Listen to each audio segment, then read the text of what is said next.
Today we're going to continue the conversation with my girlfriend Kris about her journey of becoming a choice mom.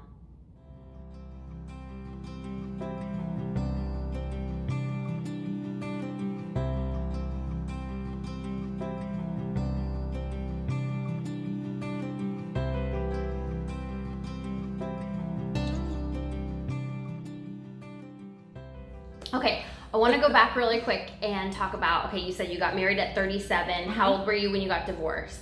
40. Okay, 40 when you got divorced, and then how old were you when you started trying to get pregnant? 42. Okay, so talk a little bit about trying to get pregnant at 42, and maybe if you had things to do over again, speak to the age portion, because a lot of us just assume because we see celebrities getting pregnant in their 40s that it's just a matter of going to the doctor and he's going to hook you up or she. Let's talk a little bit about that for you. I mean, in hindsight, if I had it to do all over again, here's what advice I try and gently give people if they're, considering this. Mm-hmm. Freeze your fucking eggs. Freeze them. If even just insurance, right? It doesn't mean you're going to need to use them. Just do it because it opens up your options. Yeah. And I did not do that because I was like, oh, I'm special. Mm-hmm. I'm gonna get pregnant.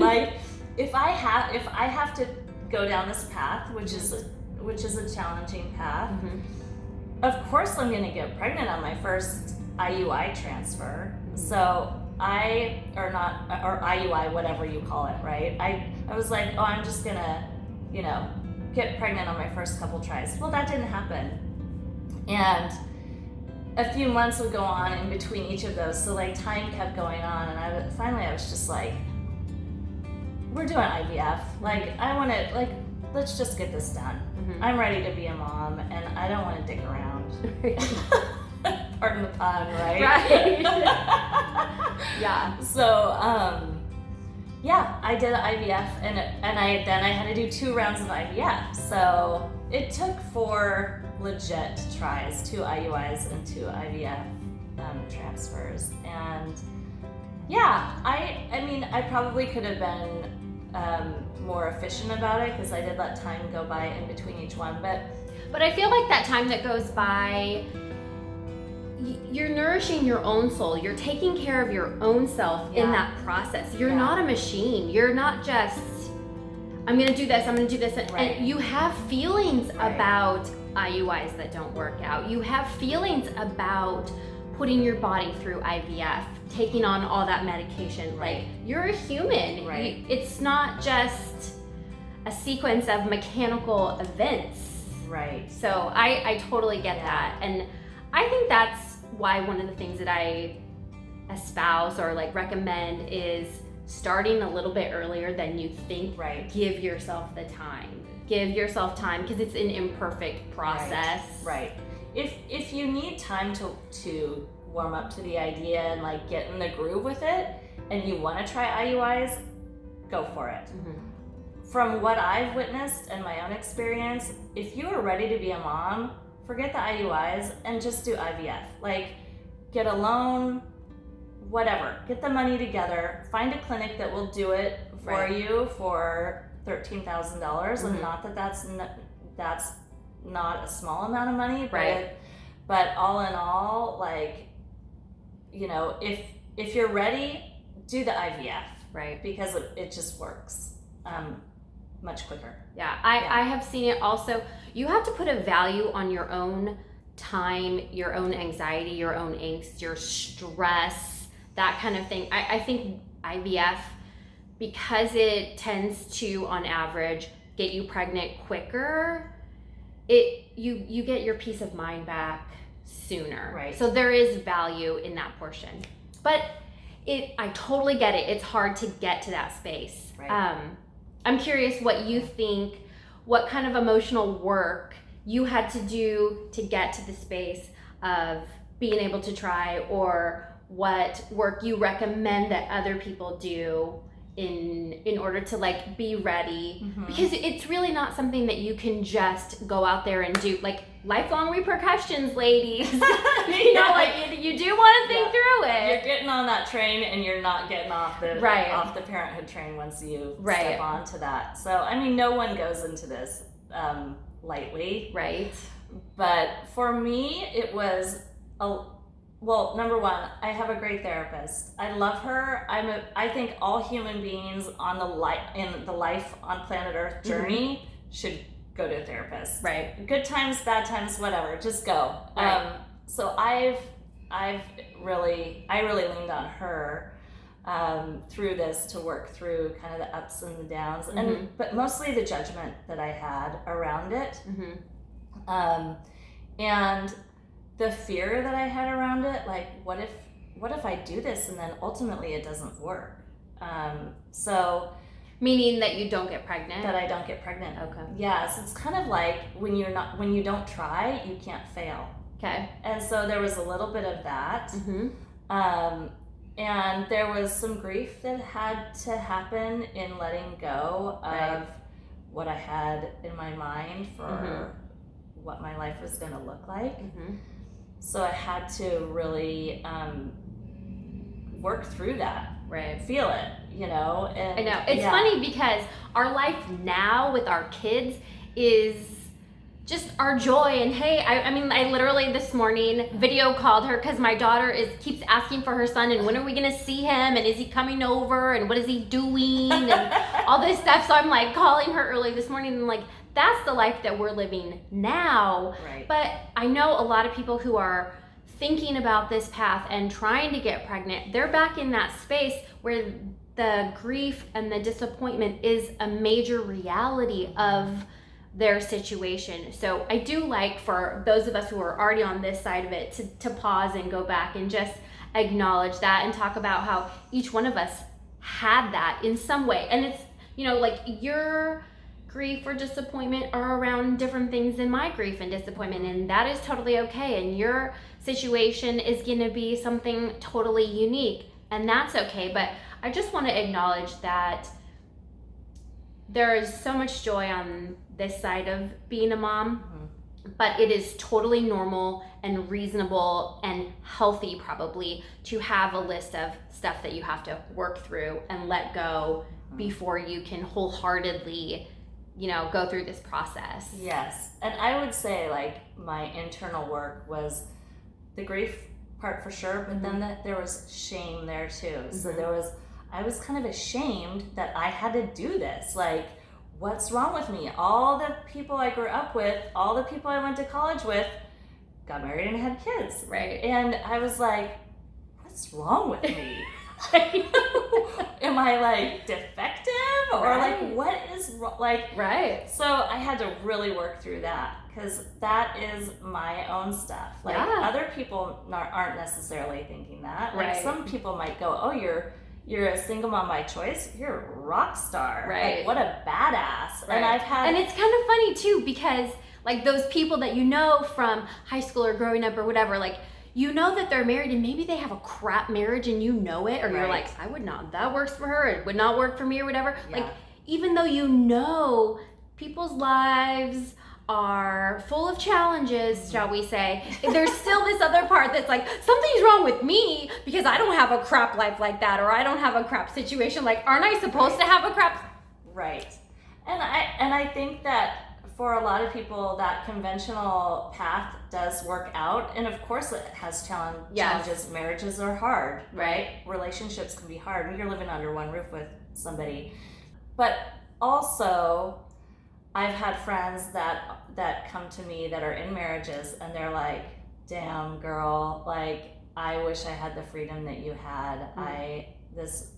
Marriage is hard, and never occurred to me that this was an option. I thought that I had to like, you know, make it work with the relationship that I had. And I think that is one beautiful quality in a lot of the women that are part of our group is they weren't willing to settle. And period. They weren't willing to settle for something that didn't feel right, or forcing something to like get their kid out of it somehow. Right. Yeah. So I feel like a lot of us bet on ourselves. That's a good way to put it. Yeah, that's true. I definitely bet on myself. I was like, you know, like, I can figure this out. Yeah. I can definitely figure this out.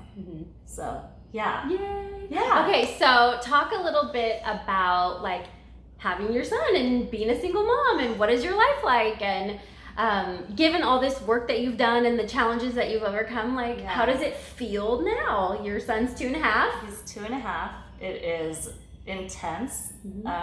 He is the light of my life. I have never, ever, ever regretted making the decision, ever. He is very active. He is all boy. His name is Jude.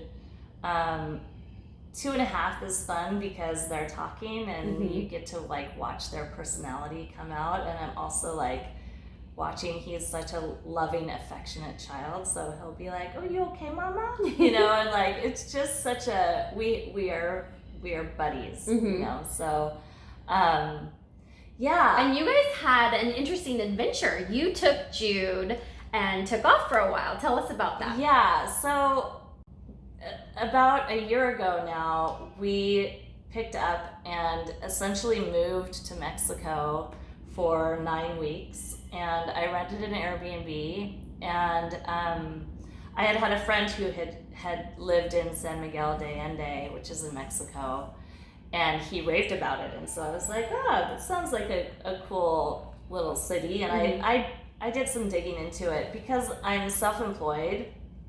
I can work from anywhere. And it's really funny because I've had so much freedom my whole life, you know, whether it was single days and self-employed, like it's almost too much freedom in a way, like where I took advantage of it. I've done a ton of traveling, but somehow when I had my kid, I needed to know that I could still have that part of my life. And so there was this inner drive inside me to like do some international travel. And somehow with Jude, it felt like more of an adventure, and it certainly was. It was a bigger challenge for sure to like navigate all that. I mean, I was like down at the passport office when he was a baby, like laying him on the ground, getting his passport picture taken. And but it was so much fun because I ended up tapping into a great community in San Miguel of choice moms. Which I didn't even know there was such a thing. Like there's literally a place where there's a bunch of choice moms living down there. In Mexico. Yeah, I mean there probably are in a lot of cities in Mexico. But these were American women who were down there because it's affordable.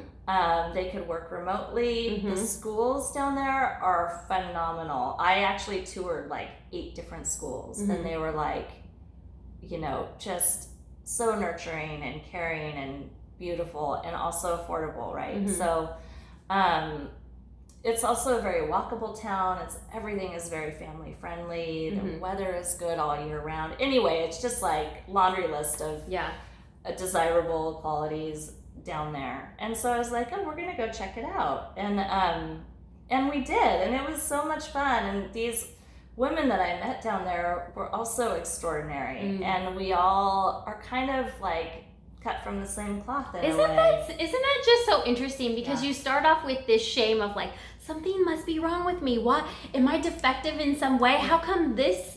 It starts out feeling like a crap choice. Right. Why do I have to have this life? Yeah. And then the reality is, it's a great life. Yeah. It can be a great life. Most of our friends that are choice moms are experiencing the same level of just joy and happiness and fulfillment as we are. And then you meet other women and you're like, I never think that of other choice moms that I meet. Like, ooh. You know, okay, a couple every once.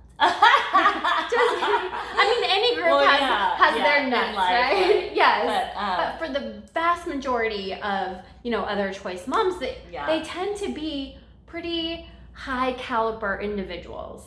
Just inspiring, strong, intelligent humans that are brave and adventurous. And yeah, I've been blown away and so honored to like get to be around the women that I've met through the path. There's that great quote that goes something like, you always get what you want, just not in the way you expect it. And that is true. I think it's true. Like, you kind of, you can look at your life and be like, okay, I'm getting what I want, but it's just never served up in the way that you expected it to be. So do you have any regrets looking back of on this journey of becoming a choice mom? Is there anything, God, I wish I didn't do that? Or, you know, I mean, I have Jude, and so if anything would have messed with that, it would have turned out differently. And I just, I wouldn't have changed it from that standpoint. Yeah. And I can't even say that I wish I had done it earlier, because I did it when it was the right time for me. And I was grateful that in this day and age, we don't have to be super dependent on our biological clocks to have this choice. Yeah. 20 years ago is a whole different deal. Yeah. 10 years ago is a whole different deal. I will say that I have had some older women who never ended up having children for various reasons. One lady, she never got married and just didn't have kids. And then another lady did get married, but wasn't able to have kids naturally. And then just time had kind of passed and she didn't pursue all of the options that she could have to become a mom. These women are in their 60s today, and they look at me and the seriousness with which they tell me, I should have done what you did, and that they're living with that hole in their lives, like it didn't go away. And it gives me chills even now just to think about it, because we are so lucky to have the technological, the science to be able to get pregnant, even if it's at advanced stages. And we're also so fortunate to have the social acceptability. It's just, I mean, my kids are no different than anybody else's kids. It is not a thing. Like, if you think it's a thing, it's really not. Like, I'm living it. It's not. It's not a big deal. Yeah. And I'm so grateful that we're able to have that experience, because we are some of the first women, like, in history to have these options. And not only to, I mean, yes, you could have always done this, but it's not like, oh, she's over there. We're so integrated. No, we're so blessed. We are so fortunate. And then the fact that as professional women, that helps you be able to afford it too. Right. So women in the past have been financially dependent more on their husbands. So it's just freedom all around. Right. Freedom and choice. Yeah. We're living in a lucky, miraculous time. I know. That's why I want to do these videos. I just want to show you guys, like, the faces of real women who are becoming single moms by choice and loving it and loving each other. Yay. I'm so happy to have my girlfriend Kris. Thank you guys. Do you have any last things that you want to say? I just want to say, trust your gut, follow your heart. Don't worry about, don't judge yourself. Don't worry about judgments from other people. Like, the minute you decide on this journey, people are gonna gather around you, and you're gonna find your people, and you're gonna get your support, and you are strong, and you've got this. There's always a way. And the one thing I would just say is, be very aware of what your thoughts are, because your thoughts are generated by you, and you have the power to change those thoughts. And that's a big part of this, is like what's happening internally with the way that you're thinking about things. So just remember, you're in charge. You got this. You can do it. Yes. Yeah. And it's so fun. It is so fun being a mom after longing and having that hole in my heart of wanting to be a mom. Finally being a mom is the bomb. It is so much fun. It's not easy. No, parenting for nobody is easy, right? But the joys of it, like the work part of it, is so small compared to the fulfillment and the joy and the meaning that I'm getting from the experience. So I would highly recommend it. Yay! Yeah. Thank you guys so much. Yeah, thank you.